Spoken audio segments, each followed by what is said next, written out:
This great horned owl was born in a nest way up high in the top of a strong tree that her mother didn't build, because owls don't build nests. It was probably an empty red-tailed hawk's nest.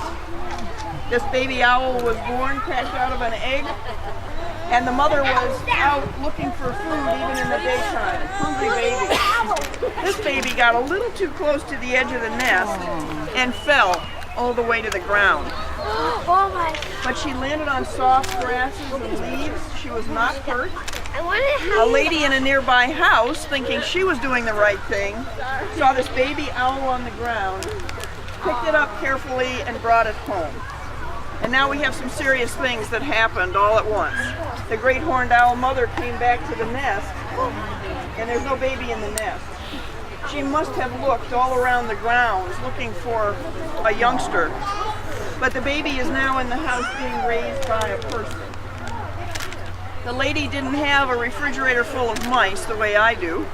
She had bread. And so she fed this baby bread. Now when I said, are they looking for peanut butter and jelly sandwiches, you laughed. And that's right, because they balance out the rodent population. Hungry baby, that's what it ate. Actually, bread isn't good for any wildlife, even ducks and swans and geese. They may eat it and like it, but it doesn't give them nutritionally what they need. They need things like cracked corn and vegetation. This is a bird that would have been looking for things like mice and voles and voles, and as she got bigger, skunk. Every single day she looked right into the eyes of a person, and not a great horned owl mother. Said, must be mom. Her eyes developed. She looked at a caring, loving woman and became human imprinted, and that means that she sees all of you as her family. She doesn't know she's an owl, she thinks she's a person. And that's why she is so remarkably calm. She's the calmest bird we have at Windover Wings because she was never taught who friends and enemies are. She was never taught what kind of a nest to take over. She was never even taught how to get along with another owl. She was not taught what to eat and how to effectively hunt for it. So the first lesson she teaches us when that lady found that baby bird on the ground, realizing that it was not hurt, a wildlife rehabilitator would have put that baby back in the nest. It's called re-nesting. Next spring, you're the ones that are going to find baby birds on the ground. And you can carefully get a grown-up to carefully put that baby back in the nest. If the nest is too high up, you can get a hanging plastic basket, the kind plants come in, put the baby in the basket and hang the basket. And the mother will come down and take care of it. That's legal. It's actually illegal to bring a baby bird in the house and try and keep it alive. And the reason for that, it takes special permits. Many times people thinking they're doing the right thing give the baby bird water or milk or hamburger or worse. So none of those things, worms are filled with mites, so none of those things are good for baby birds. So the best thing to do is get that baby back up in the nest. When she was brought to Windover Wings, I was hoping she was not human imprinted, and I put her in an aviary with Webster, a great horned owl from Alaska. And I wanted Webster to teach her the ways of an owl. Webster was very interested in teaching her things, but she kept knocking him off the perch. She had no clue how to get along with an owl. So we realized that she wouldn't survive in the wild because she doesn't know how to fend for herself.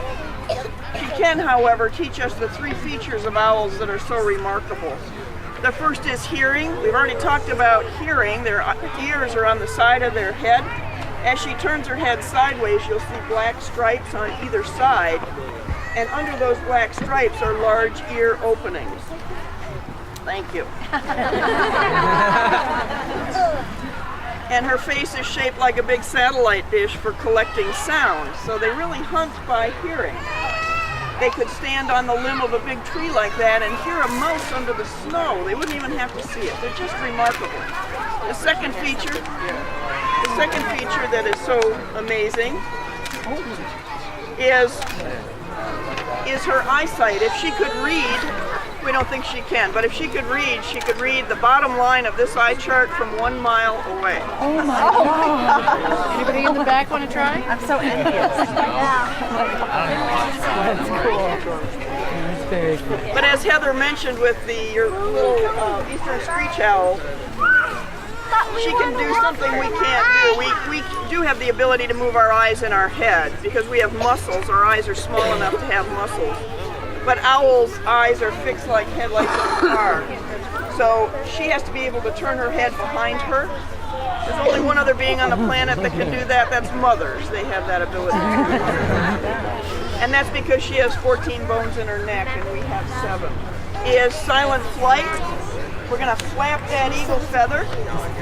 Just one eagle feather.